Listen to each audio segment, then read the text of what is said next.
So Grace Randolph had updated us and told us to look our heads up for the actual news, which we should have been watching for in the Hollywood Reporter, which is that Warner Brothers film chairman Tommy Emmerich is floated for a new job. Now, I knew this was a matter of time. I think I said it on one of the streams. And that time seems to be coming for Tommy Emmerich. And I think Toby Emmerich, it's going to happen even sooner than we think.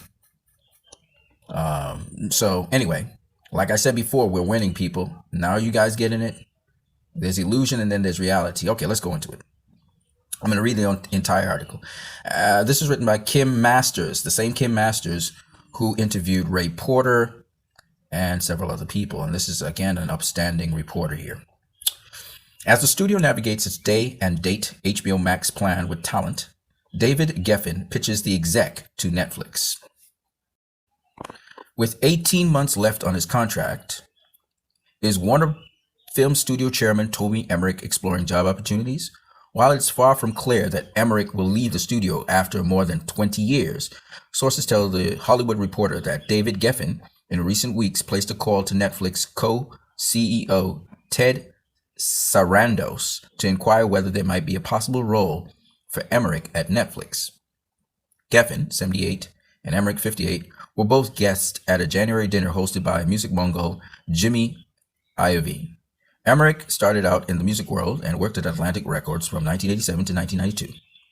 Geffen has credited Atlantic co-founder Ahmet Ertegun with giving him a start in the record business.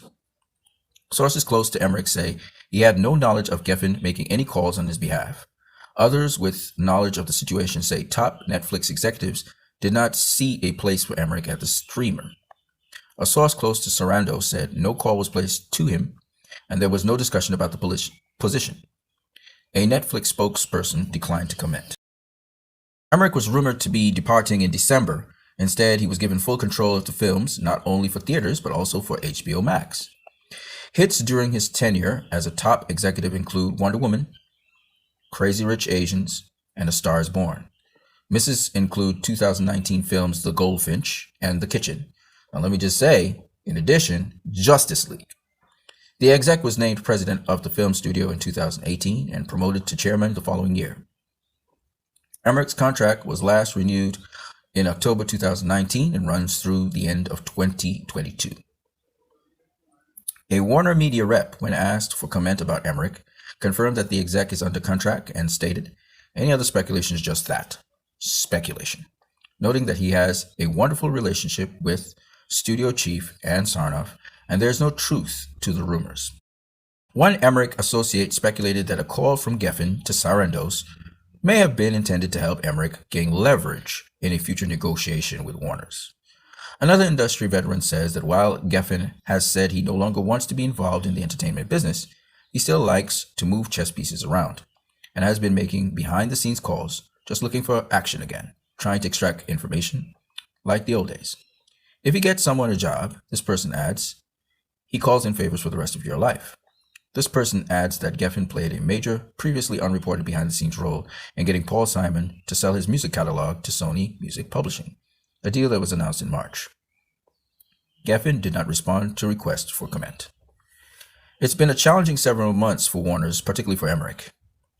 As the Hollywood Reporter previously reported, Emmerich, along with COO Carolyn Blackwood, was a key player in Warner's surprise December move to put the studio's entire 2021 slate of films on the HBO Max streaming service the same day they opened in theaters. The studio faced backlash, including rebukes from directors Christopher Nolan, Denis Villeneuve. Sources say Warner's wrote big checks to some of those who had movies affected by the decision, such as Denzel Washington and Keanu Reeves. For some talent reps, resentment lingers. One agent with an important movie clients says that when he challenged Emmerich about the move, his answer was, "Are we supposed to have called above-the-line people from 17 movies?" The answer is yes.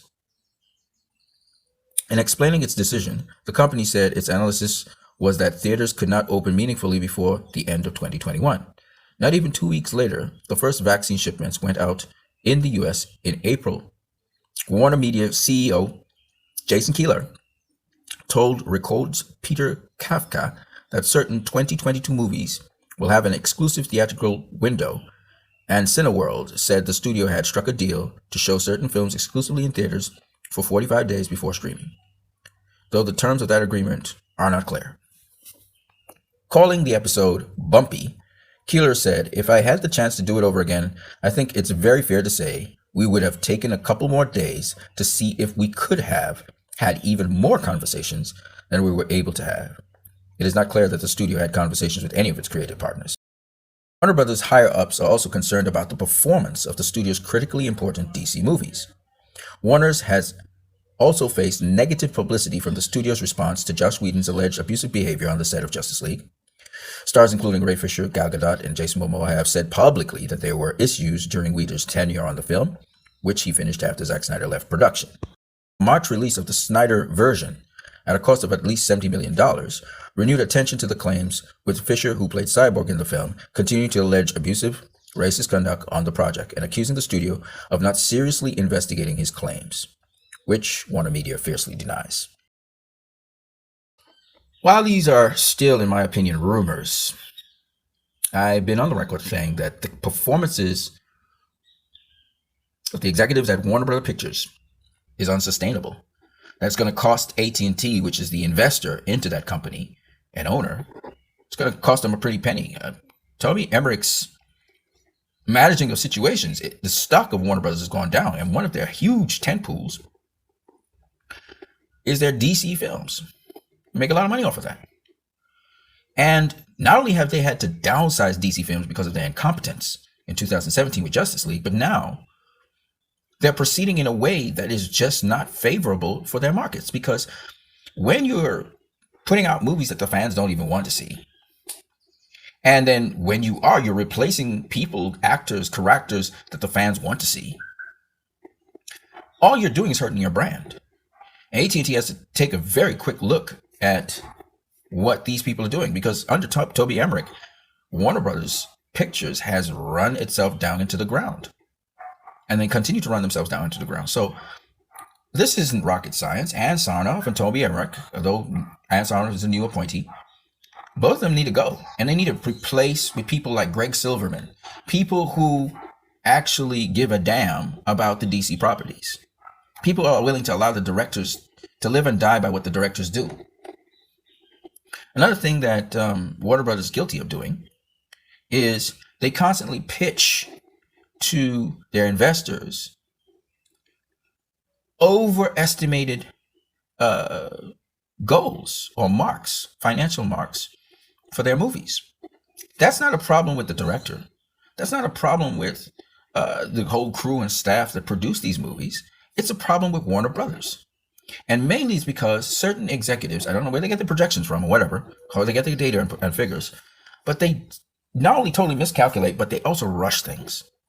Right now, we heard from the Hollywood Reporter that, there's this guy by the end of this year, they're supposed to get the script for this Black Superman. Why are you rushing things? Why don't you they cut runtime on movies and chop up movies? Mortal Kombat was the latest victim. All right? Legendary's Godzilla vs. Kong, they chopped up the movie as well. So it's incoherent. Why are studios doing these things? Let the movies breathe. Let them do what they do. That's why.